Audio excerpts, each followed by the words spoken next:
is all you'll need to make my chicken mulligatawny soup.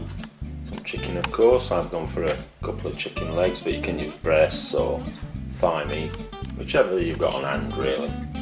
A bit of tomato puree, a couple of celery sticks, a couple of carrots, an apple, a potato, onion, 4 garlic cloves, some chicken stock, and some mango chutney, curry powder. You can use the hot one if you're into hot stuff like I am, or just use the medium if your hot things aren't really your forte.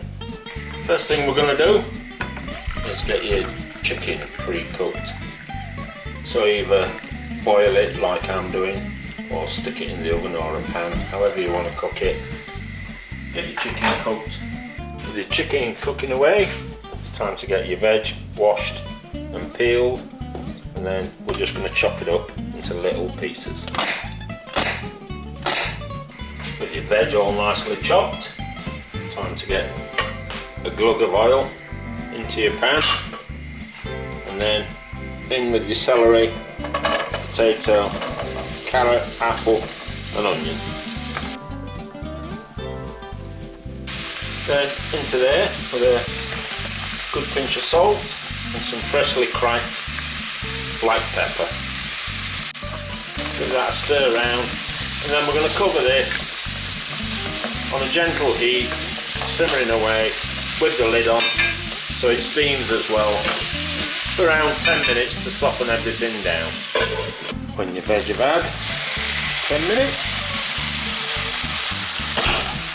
so as you can see they're a lot softer. Time to go in with your garlic.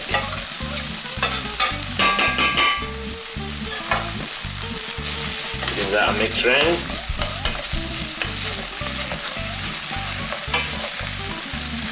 Don't worry about anything stuck to the bottom of your pan like that, because when you put your stock in, that'll all be released. With your garlic in there, just going in with a tablespoon of your curry powder. Give that a mix round just to release the oils and flavours in the curry powder. So back on with the lid just for 1 minute.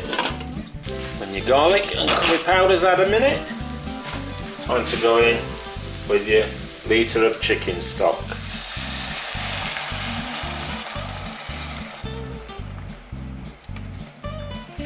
Then into there with a tablespoon of your tomato puree, and then a heaped tablespoon of your mango chutney.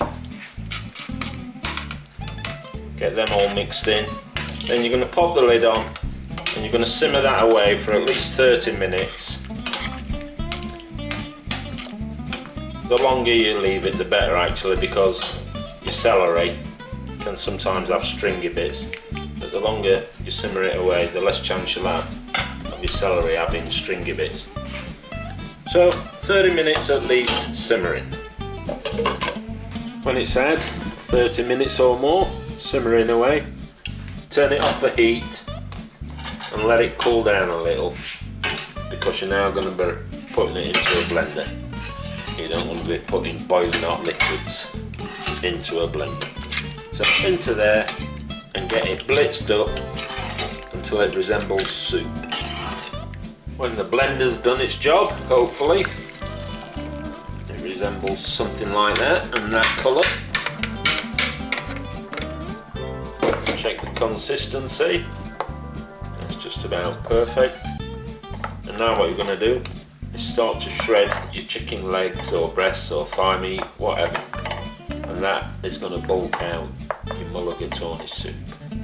Finally, when you've shredded your chicken, it's time to add that as well. Now, traditional mulligatawny has rice in as well, but I find it a bit too stodgy, and it's not needed anyway once you've got all the shredded chicken mixed in. So pour yourself a bowl of that, get your poppadoms or whatever out and enjoy.